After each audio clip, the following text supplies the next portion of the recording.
ತಿರುಪತಿ ಲಡ್ಡು ಪ್ರಸಾದದಲ್ಲಿ ಪ್ರಾಣಿಗಳ ಕೊಬ್ಬು ಕಲಬೆರಕೆ ಹಿನ್ನೆಲೆಯಲ್ಲಿ ಇವತ್ತು ಬೆಳಗ್ಗೆಯಿಂದ 10 ಗಂಟೆವರೆಗೆ ಶಾಂತಿ ಹೋಮ ನಡೆಸಲಾಗುವುದು ಅಂತ ಟಿಟಿಡಿ ಕಾರ್ಯನಿರ್ವಹಣಾಧಿಕಾರಿ ಶ್ಯಾಮಲ ರಾವ್ ಮಾಹಿತಿ ಕೊಟ್ಟಿದ್ದಾರೆ. ಆಗಮ ಶಾಸ್ತ್ರಜ್ಞರ ಸಲಹೆ ಮೇರೆಗೆ ಶಾಂತಿ ಹೋಮ ಆಯೋಜನೆ ಮಾಡಲಾಗಿದ್ದು, ದೇವಾಲಯದ ಬಳಿಯಲ್ಲಿ ಇರುವಂತಹ ಬಂಗಾರಬಾವಿ ಯಾಗಶಾಲೆಯಲ್ಲಿ 3 ಹೋಮಕುಂಡಗಳನ್ನು ರಚಿಸಿ ಶಾಂತಿ ಹೋಮವನ್ನು ನಡೆಸಲಾಗುತ್ತೆ. ತಿರುಪತಿ ಲಡ್ಡು ಕಲಬೆರಕೆ ವಿಚಾರ ಪ್ರಸಾರವಾಗ್ತಿದ್ದಂತೆ ತಿರುಮಲಕ್ಕೆ ಬರುವವರ ಭಕ್ತರ ಸಂಖ್ಯೆ ದಿಢೀರಂತ ಇಳಿಕೆ ಕಂಡುಬಂದಿದೆ. ಇನ್ನು ತಿರುಪತಿ ಲಡ್ಡು ಕೌಂಟರ್ಗಳು ಕೂಡ ಖಾಲಿಯಾಗಿದ್ದು 60 ಕೌಂಟರ್ಗಳಲ್ಲಿ 30 ಕೌಂಟರ್ಗಳನ್ನು ಕ್ಲೋಸ್ ಮಾಡಲಾಗಿದೆ. ಪ್ರತಿ ಬಾರಿ 20 ಲಡ್ಡು ಖರೀದಿಸಿದಂತಹ ಭಕ್ತರು ಕೇವಲ 1 ಅಥವಾ 2 ಲಡ್ಡು ಮಾತ್ರ ಖರೀದಿ ಮಾಡ್ತಾ ಇದ್ದಾರೆ. ಇನ್ನು ತಿರುಪತಿ ಲಡ್ಡು ವಿಚಾರ ಪ್ರಧಾನಿ ನರೇಂದ್ರ ಮೋದಿಗೆ ಜಗನ್ಮೋಹನ್ ರೆಡ್ಡಿ ದೂರನ್ನು ಕೊಟ್ಟಿದ್ದಾರೆ. ಆಂಧ್ರ ಸಿಎಂ ನಾಯ್ಡು ವಿರುದ್ಧ ಪ್ರಧಾನಿಗೆ ಜಗನ್ ಪತ್ರವನ್ನು ಬರೆದಿದ್ದು, ತಮ್ಮ ವೈಫಲ್ಯ ಮುಚ್ಚಿಡಲು ನಾಯ್ಡು ಸುಳ್ಳು ಹೇಳಿದ್ದಾರೆ. ಚಂದ್ರಬಾಬು ನಾಯ್ಡು ರೋಗಗ್ರಸ್ತ ಮನಸ್ಥಿತಿಯ ಮಹಾನ್ ಸುಳ್ಳುಗಾರ ಎಂದಿರುವ ಜಗನ್ ದೇಗುಲದ ಪಾವಿತ್ರ್ಯತೆಯನ್ನು ಹಾಳು ಮಾಡ್ತಾ ಇದ್ದಾರೆ, ಕೋಟ್ಯಾಂತರ ಜನರ ನಂಬಿಕೆಯನ್ನ ಹಾಳು ಮಾಡಿದ್ದಾರೆ ಅಂತ ದೂರಿದ್ದಾರೆ.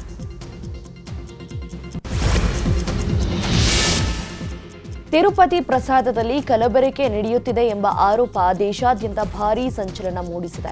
ಈ ಮಧ್ಯೆ ಆಂಧ್ರಪ್ರದೇಶ ಮುಖ್ಯಮಂತ್ರಿ ಚಂದ್ರಬಾಬು ನಾಯ್ಡು ಅವರು ಈ ಬಗ್ಗೆ ತನಿಖೆ ನಡೆಸಲು ವಿಶೇಷ ತನಿಖಾ ತಂಡ ರಚಿಸಿದ್ದಾರೆ. ಐಜಿಪಿ ಮತ್ತು ಅದಕ್ಕಿಂತ ಹೆಚ್ಚಿನ ಶ್ರೇಣಿಯ ಹಿರಿಯ ಅಧಿಕಾರಿಗಳನ್ನು ಒಳಗೊಂಡ ಎಸ್ಐಟಿ ಸರ್ಕಾರಕ್ಕೆ ವರದಿಯನ್ನು ಸಲ್ಲಿಸಲಿದ್ದು, ಅದರ ಆಧಾರದಲ್ಲಿ ಕ್ರಮ ಕೈಗೊಳ್ಳಲಾಗುತ್ತೆ ಅಂತ ಸಿಎಂ ತಿಳಿಸಿದ್ದಾರೆ. ತಿರುಪತಿ ಲಡ್ಡುವಿನಲ್ಲಿ ಪ್ರಾಣಿಗಳ ಕೊಬ್ಬು ಬಳಸಿರುವ ವಿಚಾರದ ಬಗ್ಗೆ ಮಂತ್ರಾಲಯದ ಪೀಠಾಧಿಪತಿ ಡಾಕ್ಟರ್ ಸುಬುಧೇಂದ್ರ ತೀರ್ಥ ಶ್ರೀಗಳು ಪ್ರತಿಕ್ರಿಯೆ ಕೊಟ್ಟಿದ್ದಾರೆ. ತಿರುಪತಿ ದೇವಸ್ಥಾನ ಹಿಂದೂಗಳ ಶ್ರದ್ಧಾ ಕೇಂದ್ರವಾಗಿದೆ. ಇದರ ಬಗ್ಗೆ ಸರ್ಕಾರ ಸಮಗ್ರವಾಗಿ ತನಿಖೆ ನಡೆಸಿ ತಪ್ಪಿತಸ್ಥರಿಗೆ ಶಿಕ್ಷೆಯನ್ನು ಕೊಡಬೇಕು. ಯಾರೇ ಮಾಡಿದ್ರು ಏನೇ ಮಾಡಿದ್ರು ಇದು ಖಂಡನೀಯ. ತಿರುಪತಿ ಲಡ್ಡುವಿನಲ್ಲಿ ಪ್ರಾಣಿಗಳ ಕೊಬ್ಬು ಬಳಕೆಯಾಗಿದ್ರೆ ಸಂಪ್ರೋಕ್ಷಣೆ ಆಗಬೇಕು. ನಾವು ಕೂಡ ಶುದ್ಧೀಕರಣ ಕಾರ್ಯದಲ್ಲಿ ಭಾಗಿಯಾಗ್ತೀವಿ ಅಂತ ಹೇಳಿದ್ದಾರೆ.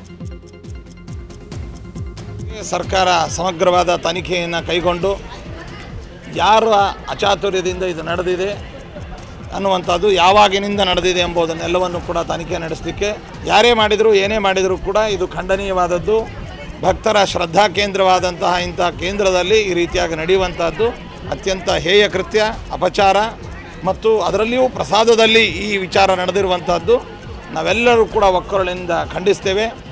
ಇದನ್ನು ತನಿಖೆ ಆಗಬೇಕು.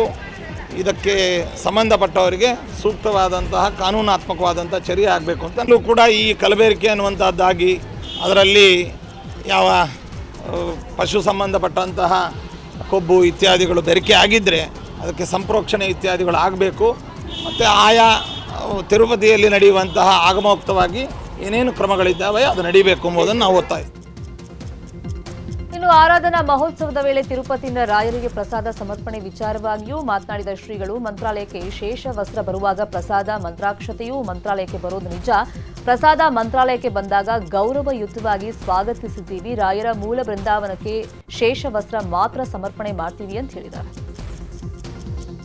ಶ್ರೀನಿವಾಸನ ಶೇಷವಸ್ತ್ರ ಬರುವಾಗ ಪ್ರಸಾದ, ಮಂತ್ರಾಕ್ಷತೆ ಮತ್ತು ಆ ಶ್ರೀಪಾದರೇಣು ಅಂತ ಹೇಳಿ ಪಚ್ಚಕರ್ಪೂರದ ನಾಮ ಇದೆಲ್ಲವೂ ಪ್ರಸಾದವಾಗಿ ಬರುವಂಥದ್ದು ಮಠಕ್ಕೆ ನಿಜ. ಆದರೆ ಸಾರ್ವಜನಿಕ ವಿತರಣೆಗೇನು ಬರೋದಿಲ್ಲ, ಅದು ಬಂದಿದೆ. ಆ ಬಂದಂಥ ಪ್ರಸಾದವನ್ನು ನಾವು ಗೌರವದಿಂದ ಮಠದಲ್ಲಿ ಅದನ್ನು ಸ್ವಾಗತಿಸಿದ್ದೇವೆ. ನಾವು ಯಾವುದೇ ವಸ್ತ್ರಗಳನ್ನು ಕೊಟ್ಟರೂ ಕೂಡ ದೇವಸ್ಥಾನಗಳಲ್ಲಿ ಕ್ರಮ ಬೇರೆ ಮತ್ತು ಮಠಮಾನ್ಯಗಳಲ್ಲಿ ಕ್ರಮ ಬೇರೆ.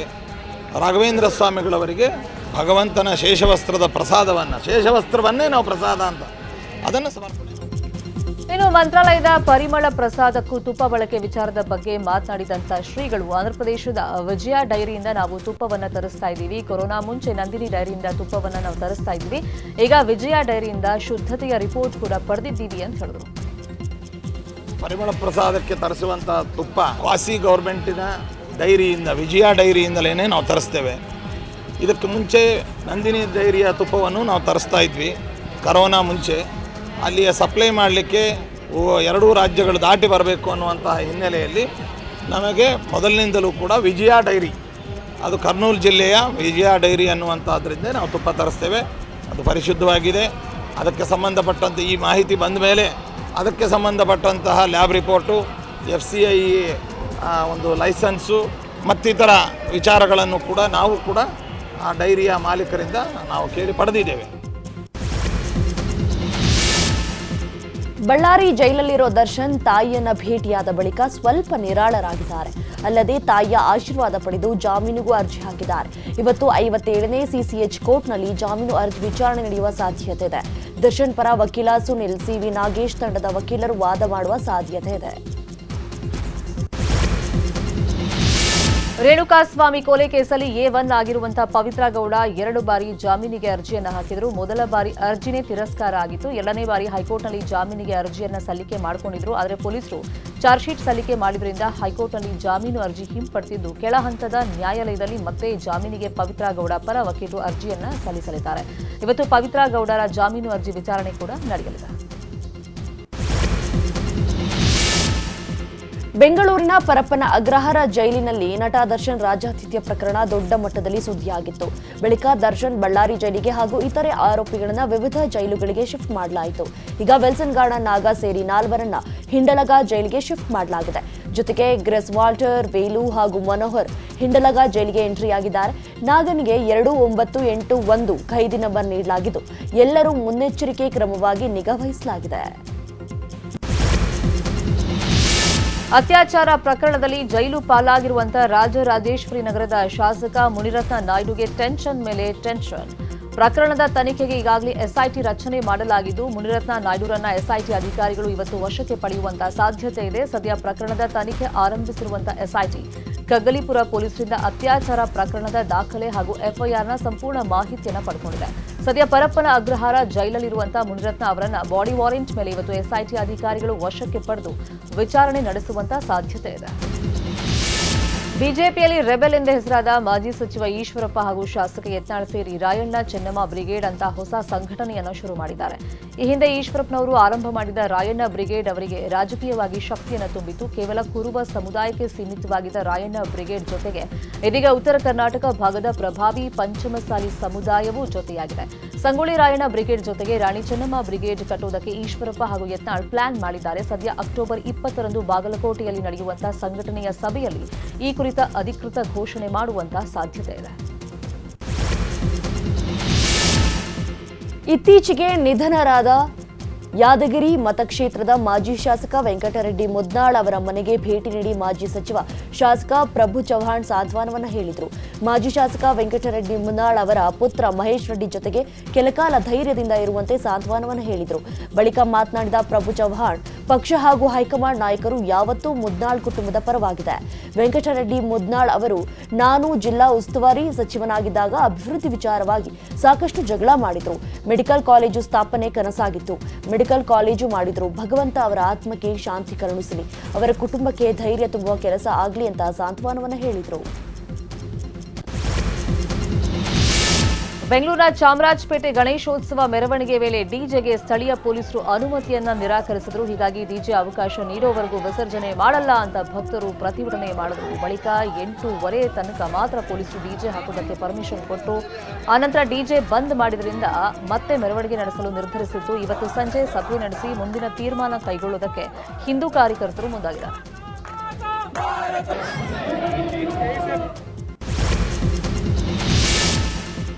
ಬೆಂಗಳೂರಿನ ವಿಜಯನಗರದ ಹಂಪಿ ನಗರದಲ್ಲೂ ಗಣೇಶ ಮೆರವಣಿಗೆಯಲ್ಲಿ ಡಿಜೆಗೆ ಹಾಕಲು ಪರ್ಮಿಷನ್ ಕೊಡದೇ ಇದ್ದಕ್ಕೆ ಪ್ರತಿಭಟನೆ ನಡೆಯಿತು. ಪ್ರಮೋದ್ ಮುತಾಲಿಕ್ ನೇತೃತ್ವದಲ್ಲಿ ಮಕ್ಕಳು, ಮಹಿಳೆಯರು, ಯುವಕರು ಪ್ರತಿಭಟನೆ ನಡೆಸಿದ್ರು. ಡಿಜೆಗೆ ಅವಕಾಶ ಕೊಟ್ರೇನೆ ಗಣೇಶ ಮೆರವಣಿಗೆ ಮಾಡ್ತೇವೆ ಅಂತ ಪಟ್ಟು ಹಿಡಿದುಕೊಟ್ರು. ಬಳಿಕ ಪೊಲೀಸರು ಡಿಜೆಗೆ ಅವಕಾಶ ನೀಡಿದ ಹಿನ್ನೆಲೆ ಡಿಜೆ ಹಾಕಿಕೊಂಡು ಮುತಾಲಿಕ್ ಹಾಗೂ ಹಿಂದೂ ಕಾರ್ಯಕರ್ತರು ಕುಣಿಯುತ್ತಾ ಗಣೇಶ ಮೆರವಣಿಗೆ ಮಾಡಿದರು.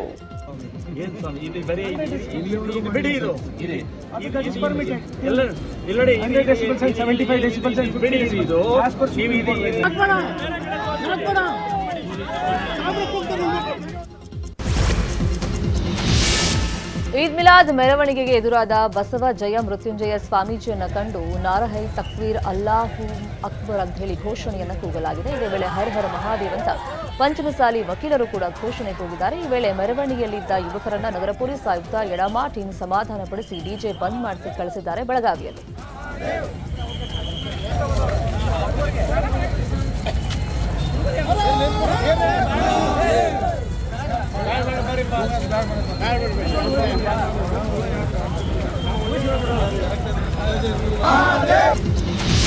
ಬೆಂಗಳೂರು ಹಾಗೂ ಕನ್ನಡಿಗರ ಬಗ್ಗೆ ಅವಹೇಳನ ಮಾಡಿದ ರೀಲ್ಸ್ ರಾಣಿ ಕೊನೆಗೂ ಕನ್ನಡದಲ್ಲೇ ಮಾತಾಡಿ ನಾನು ಬೆಂಗಳೂರನ್ನ ಪ್ರೀತಿಸ್ತೀನಿ ಅಂತ ರೀಲ್ಸ್ ಹರಿಬಿಟ್ಟಿದ್ದಾಳೆ. ಐ ಲವ್ ಬೆಂಗಳೂರು ಅಂತ ರೀಲ್ಸ್ ಮಾಡಿರುವ ಸುಗಂಧ್ ಶರ್ಮಾ ಎಂಬಾಕೆ ನಾನು ಒಬ್ಬ ಟ್ರಾವೆಲರ್, ನಾನು ಬೇರೆ ಬೇರೆ ರಾಜ್ಯಗಳಿಗೆ ಹೋಗ್ತಾ ಇರ್ತೀನಿ, ಅಲ್ಲಿರುವಂತಹ ಸಂಸ್ಕೃತಿ ಕಲಿಯೋದಕ್ಕೆ ಇಷ್ಟಪಡ್ತೀನಿ, ಕನ್ನಡ ಭಾಷೆ ಕೂಡ ಕಲಿಯುವ ಪ್ರಯತ್ನ ಮಾಡ್ತೀನಿ ಅಂತ ವಿಡಿಯೋದಲ್ಲಿ ಹೇಳ್ಕೊಂಡಿದ್ದಾಳೆ. I love बेंगलुरु और जितने भी लोग मेरी funny light hearted comedy reels पे बहुत सारे गंदे कमेंट्स लिख रहे हैं, हर्ट हो रहे हैं, हेट कमेंट्स कर रहे हैं या बहुत ज्यादा जो है हेट फैलाने की कोशिश कर रहे हैं मेरे वीडियोस शेयर कर करके, मैं उनसे सिर्फ इतना कहना चाहती हूँ कि यार देखो मैं एक ट्रैवलर हूँ, ठीक है, मैं जिस भी शहर में जाती हूँ वहाँ का कल्चर मैं सीखने की कोशिश करती हूँ, कन्नड़ा सीखने की मैं तहे दिल से कोशिश कर रही हूँ. मैं बहुत रिस्पेक्ट करती हूँ इस शहर की, इस स्टेट की, पूरे भारत की, क्योंकि मैं एक ट्रैवलर हूँ और थोड़ा सा ओपन माइंड सबका होना चाहिए, ठीक है. नॉर्थ साउथ ईस्ट वेस्ट जो भी पार्ट है हम सब इंडिया के पार्ट हैं, so we all are one. मैं नहीं चाहती कि कोई भी मेरी रील्स को लेके ना डिवाइड एंड रूल करने की कोशिश करे, ठीक है. ಬೆಂಗಳೂರಿನಲ್ಲಿ ಹಾಡ ಹಗಲೇ ಆಸಿಡ್ ದಾಳಿ ನಡೆದಿದೆ. ಉತ್ತರ ಭಾರತ ಮೂಲದ ಯುವಕನ ವೇಳೆ ಆಸಿಡ್ ದಾಳಿ ನಡೆಸಿ ಕಿಡಿಗೇಡಿಗಳು ಪರಾರಿಯಾಗಿದ್ದಾರೆ. ನಿನ್ನೆ ಮಧ್ಯಾಹ್ನ 3 ಗಂಟೆಗೆ ಸುಮಾರಿಗೆ ಕಾಮಾಕ್ಷಿಪಾಳ್ಯದ ಬಾಲಾಜಿ ವೈನ್ ಸ್ಟೋರ್ ಬಳಿ ಘಟನೆ ಸಂಭವಿಸಿದೆ. ಸದ್ಯ ಗಾಯಾಳು ಯುವಕನಿಗೆ ಖಾಸಗಿ ಆಸ್ಪತ್ರೆಯಲ್ಲಿ ಚಿಕಿತ್ಸೆ ನೀಡಲಾಗ್ತಾ ಇದೆ. ಕಾಮಾಕ್ಷಿಪಾಳ್ಯ ಠಾಣೆಯಲ್ಲಿ ಈ ಪ್ರಕರಣ ದಾಖಲಾಗಿದೆ.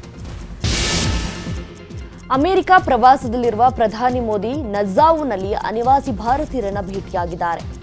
ಪ್ರಧಾನಿ ಮೋದಿಯನ್ನ ವಿವಿಧ ಕಲಾ ತಂಡಗಳು ಭರ್ಜರಿಯಾಗಿ ಸ್ವಾಗತ ಮಾಡಿಕೊಂಡವು. ಬಳಿಕ ಬೃಹತ್ ವೇದಿಕೆಗೆ ಆಗಮಿಸಿದ ಪ್ರಧಾನಿ ಮೋದಿ ಭಾರತೀಯ ಅನಿವಾಸಿಗಳ ಜೊತೆ ಸಂವಾದ ನಡೆಸಿದರು. ಜನರನ್ನ ಉದ್ದೇಶಿಸಿ ಭಾಷಣ ಮಾಡಿದ ಮೋದಿ, ನೀವೇ ನಮ್ಮ ರಾಯಭಾರಿ, ನಿಮ್ಮ ಟ್ಯಾಲೆಂಟ್ ಅಮೋಘ, ನಮ್ಮ ದೇಶದ ಕೀರ್ತಿ ಪತಾಕೆಯನ್ನ ಅಮೆರಿಕದಲ್ಲಿ ಹಾರಿಸುತ್ತಿದ್ದೀರಿ ಅಂತ ಶ್ಲಾಘನೆ ವ್ಯಕ್ತಪಡಿಸಿದರು. ಮೆಗಾಸ್ಟಾರ್ ಚಿರಂಜೀವಿ ಅವರಿಗೆ ಮತ್ತೊಂದು ಗೌರವ ಸಂದಿದೆ. ಗಿನ್ನೆಸ್ ವರ್ಲ್ಡ್ ರೆಕಾರ್ಡ್ಸ್ ತೆಲುಗು ಚಲನಚಿತ್ರೋದ್ಯಮಕ್ಕೆ ಅವರ ಮಹತ್ವದ ಕೊಡುಗೆಗಳನ್ನು ಗುರುತಿಸಿದೆ. ಚಲನಚಿತ್ರಗಳಲ್ಲಿ ಭಾರತೀಯ ನಟನ ಅತಿ ಹೆಚ್ಚು ನೃತ್ಯ ಪ್ರದರ್ಶನದ ದಾಖಲೆಯನ್ನು ಅಂಗೀಕರಿಸಿ ಗಿನ್ನೆಸ್ ವರ್ಲ್ಡ್ ರೆಕಾರ್ಡ್ಸ್ ಪ್ರಶಸ್ತಿಯನ್ನು ಪ್ರದಾನ ಮಾಡಲಾಗಿದೆ. Megastar Chiranjeevi Konidela, 22nd of September 2024. History is made. Another record is made, ladies and gentlemen. We're all truly fortunate to be witnessing this history.